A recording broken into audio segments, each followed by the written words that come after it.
Tonight, Canada moves to ban the import of commercial dogs from more than 100 countries.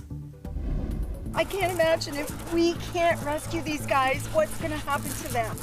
We bring you reaction from local rescue groups who say the ban will only leave more dogs abroad in danger. Plus, I've never, ever witnessed a scenario like this in my life.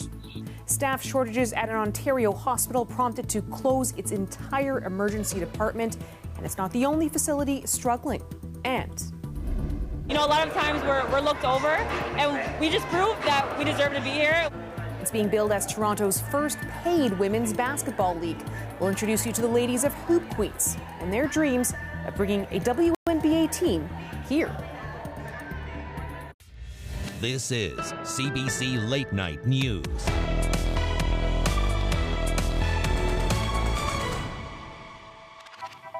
Good evening, I'm Farah Morali. The Canadian Food Inspection Agency has announced it is banning entry for commercial dogs from certain countries. That includes dogs for resale, adoption, fostering, or breeding. The agency says the move is to reduce the risk of introducing rabies into the country. But as Meg Roberts shows us, some animal rights groups say that could impact the lives of thousands of dogs. It's a devastating blow to rescue. Last year, Jeffrey Barry opened up a safe house in Toronto for rescued dogs. His group No Dogs Left Behind has saved 300 dogs from Afghanistan and East Asia in the past year alone. These guys came from wet markets. We saved them from recklessly being slaughtered. We need to make those changes now. That's what the governments need to be worrying about. That's the bigger picture. The Canadian Food Inspection Agency announced dogs from a list of more than 100 countries would be banned from entering Canada. It says it's concerned about rabies. Although there are no active cases of dog rabies in Canada now, in 2021 the CFIA says animals were imported into Canada with this disease. It says public health authorities have asked them to take action, saying in a press release that importing commercial dogs from these countries poses a serious public health risk to Canadians. Rabies is over 99% fatal for humans and dogs once they start to show symptoms, but it's nearly 100% preventable with proper vaccination of animals, which is one of the reasons why this animal rights lawyer doesn't agree with a total ban. We can test for rabies, we can quarantine dogs, and so there should absolutely be an exception for dog rescue organizations to make sure that they can still do their life-saving work. She said her group was shocked to hear of the Canadian ban, which comes after the United States government decided to ease its rules on dog importation from certain countries. They've started a petition. I can't imagine if we can't rescue these guys, what's going to happen to them. Volunteers at No Dogs Left Behind is hoping to rescue another 300 dogs by September. That's when the importation ban will go into effect. But the group says they won't leave behind their furry friends. We will not stop.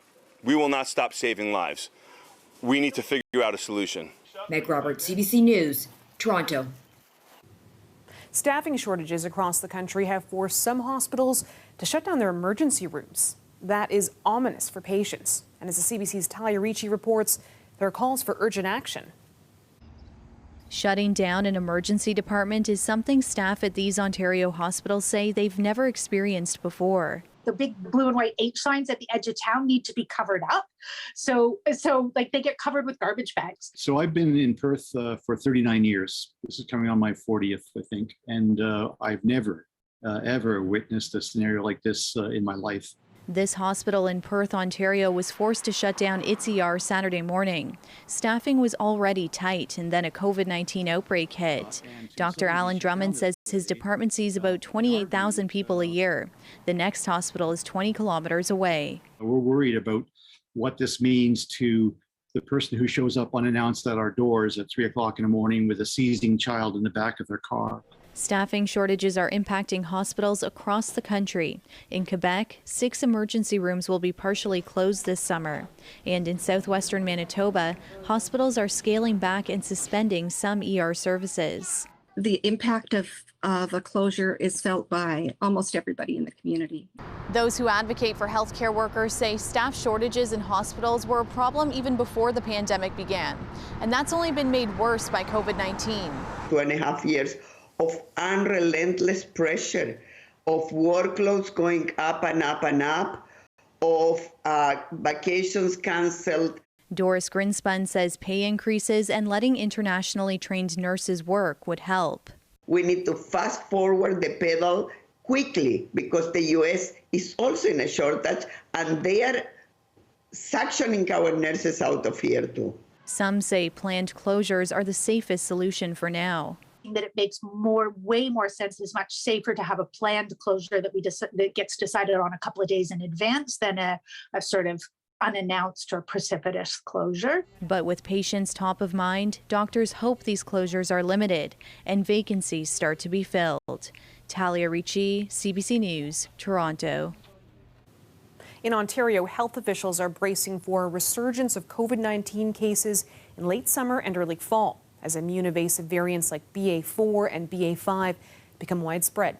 Infectious diseases specialist Dr. Isaac Bogosh explains why health officials are encouraging people to get their booster shots before fall. Well, for starters, let's just take a step back and remember what the shots will do in the Omicron era. The shots are fantastic, and they really do step up in terms of protecting people against severe infection. That's what they do. Sadly, they just don't protect against infection as they once did, but they really provide significant protection against the more severe illness, hospitalization, and death, and they do a remarkable job at that. I think we should also recognize, too, that we have an underdosed third dose population. There are people that would still benefit from a third dose, and we need to double down on our efforts to get those third doses out.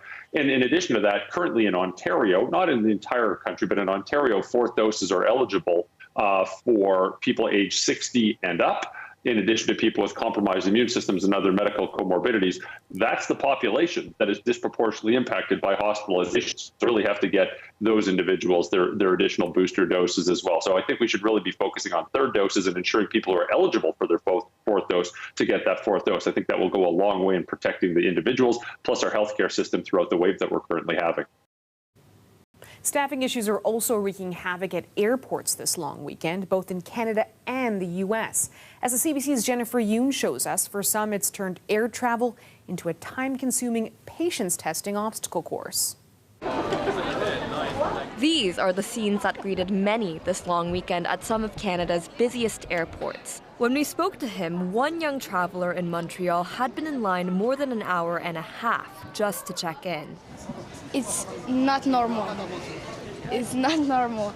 And this woman had been stuck here for more than 20 hours because of a missed connection. There were no connecting flights, there were no hotel rooms. I've been in line until 4 a.m. to get another boarding pass. With Canada Day and school vacations colliding, it's a monster travel weekend, one putting extra strain on already overburdened airlines and airports dealing with major staffing issues, all leading to hundreds of flight cancellations or delays, baggage woes, and long, long lines.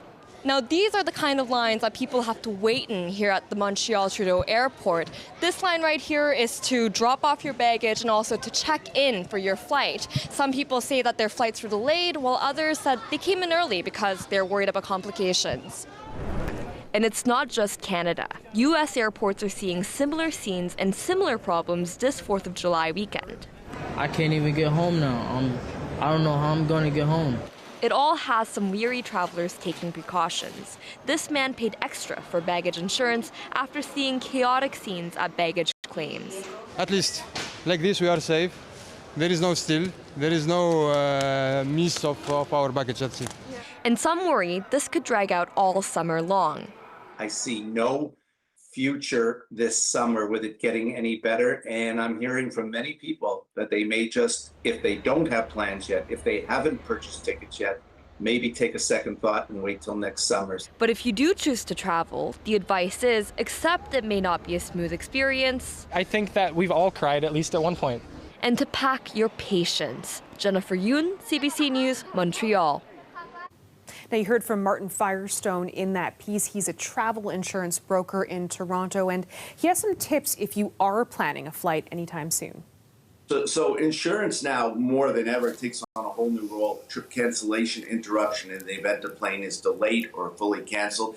That can take on a role for sure, along with the airlines who hold responsibility also to reimburse you. So a must to definitely buy that product that you never even thought of before. It was always just medical insurance. Now you realize that you may get COVID the day before and can't go on the trip.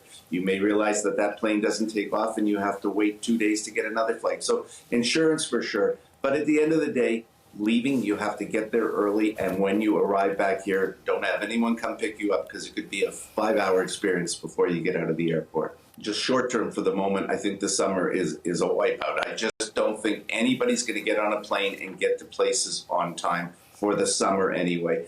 I think it's good that travel is back again. I think that most of the restrictions are gone for the most part, not all. That's good. So we just Time needs to heal here, and I don't think we're looking at normal travel till 2023 at best. So again, whether you want to get away this summer or whether you cancel your plans and leave it for another time, that may be the best way to go at this point. Today, a memorial for a 26-year-old killed in a downtown collision on Friday night that left 7 others in hospital. He's the best friend I ever have had. He's been great, he's been fun, hard-working guy. He had, so many opportunities ahead of him. He was so popular among his friends, he was loved, and we're gonna miss him greatly. Gregory Gergis was struck and killed when a man headed westbound on Wellington Avenue drove through the University Avenue intersection on a red light. He collided with 2 vehicles which had been driving northbound. As a result of the crash, 2 pedestrians, including Gergis, were struck. He was pronounced dead at the scene. 7 people were taken to hospital, but 3 in serious but non-life-threatening condition.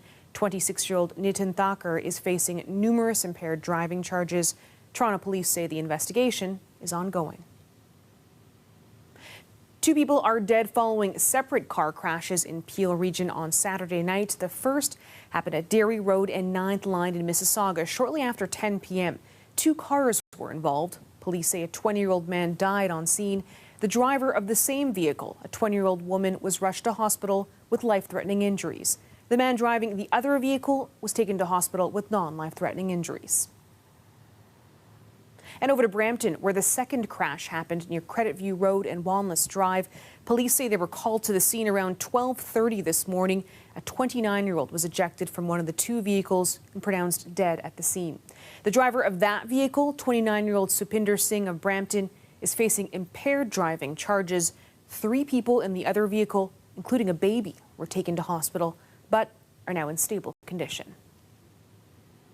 Well, as we get outside to enjoy the summer season, the Nature Conservancy of Canada is warning people across Canada about a large toxic plant. It's called giant hogweed, and it has recently been seen in Ontario, Quebec, BC, and the Maritimes. Last week, Metrolinx said it discovered the dangerous weed in the Don Valley Conservancy. In the Don Valley, the Conservancy says hogweed has a watery sap, which, when it touches your skin and is exposed to sunlight, can cause a 3rd-degree burn. Anybody who sees the plant is asked to document the sighting and have it professionally removed.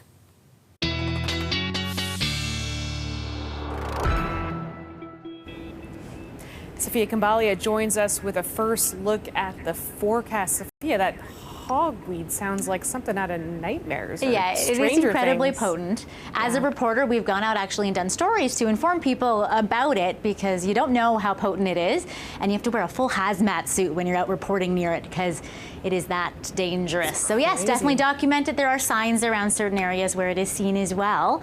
If you are out and about, you will be enjoying the beautiful temperatures over the next little while. They will continue for the long range, as will this dry spell that we're in for all of you gardeners. Overnight, we're about 20 right now, down to about 14 with some cloudy skies into the overnight period. For Monday, a little bit of humidity creeps in for those of you into southwestern Ontario. It's right along this warm front. Watch what happens, though.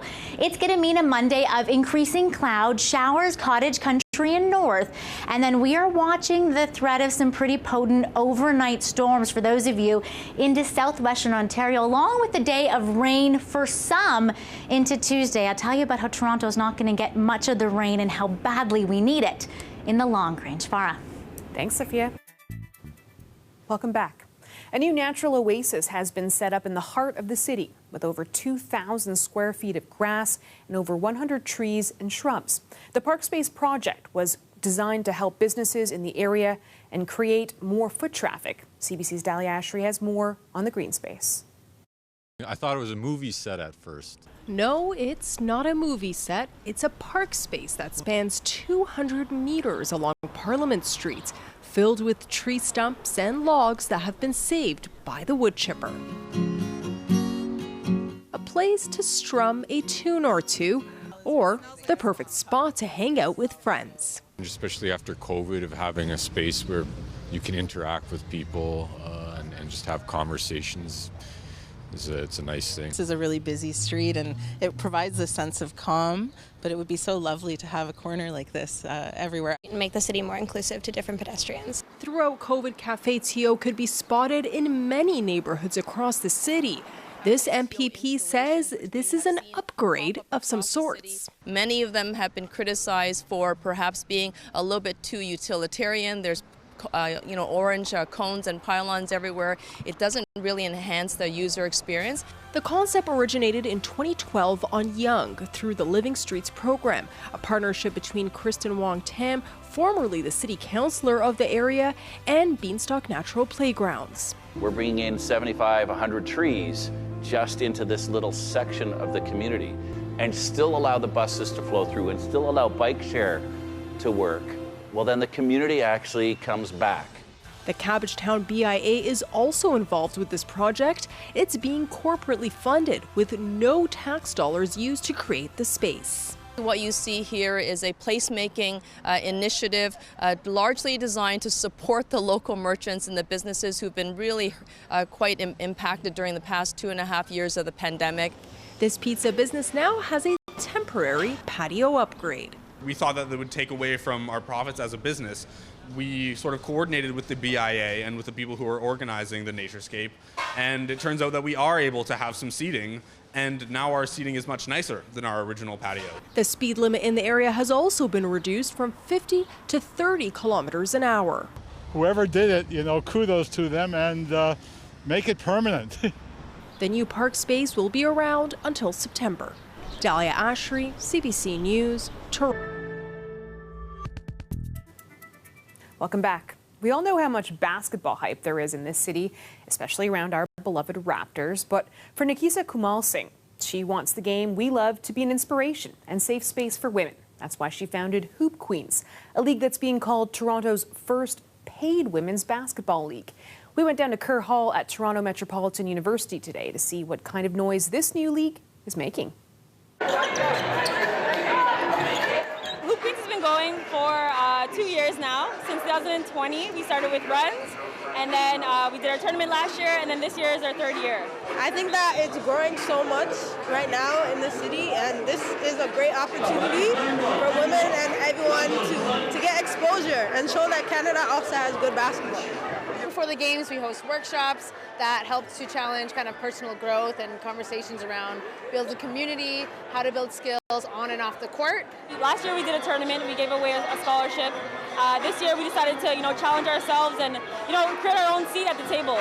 And then we started a league, we got some sponsors together, the community was together, we worked together to fund this thing, and it speaks volumes to how we are as an organization and how the community really supports us. Loving the game right now. It's amazing seeing all these women doing big things, playing the sport that we all love, basketball.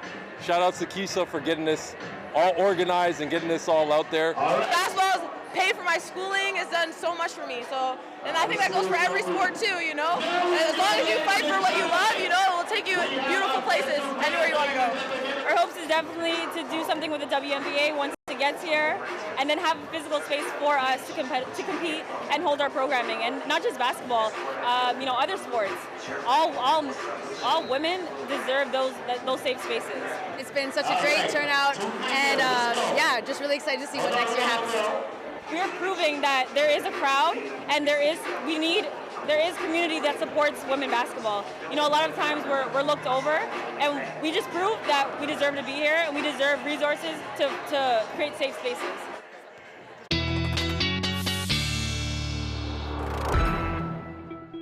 Go, girl, go. Yeah, what a great initiative.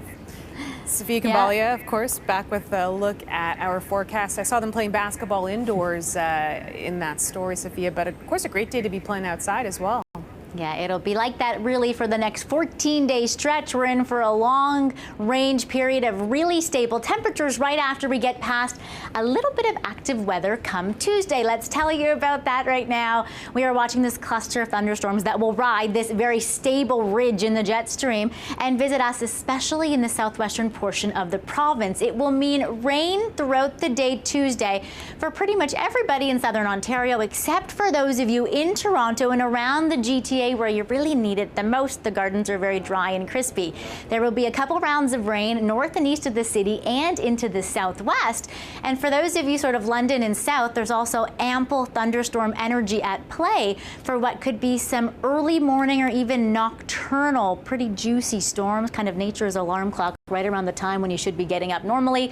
Could be a bit of a light show in the sky. It'll also mean a whole bunch of humidity for all of us on Tuesday, feeling like 41 in Windsor and like the mid-30s in Toronto. But how much rain are we due to get for really the first half of this upcoming work week? Not much if you're in Toronto. For everybody else, it's still pretty sparse pickings as well. The fire danger rating, in case you were wondering, is extreme or very high. But yes, we mentioned yesterday for the golfers, it's a great 14-day stretch with temperatures that are all hovering just within a couple degrees of each other. And I said yesterday, I can't remember a time when this has happened. It could be record-breaking. We've never really had that long of a stretch of consistency. Farah.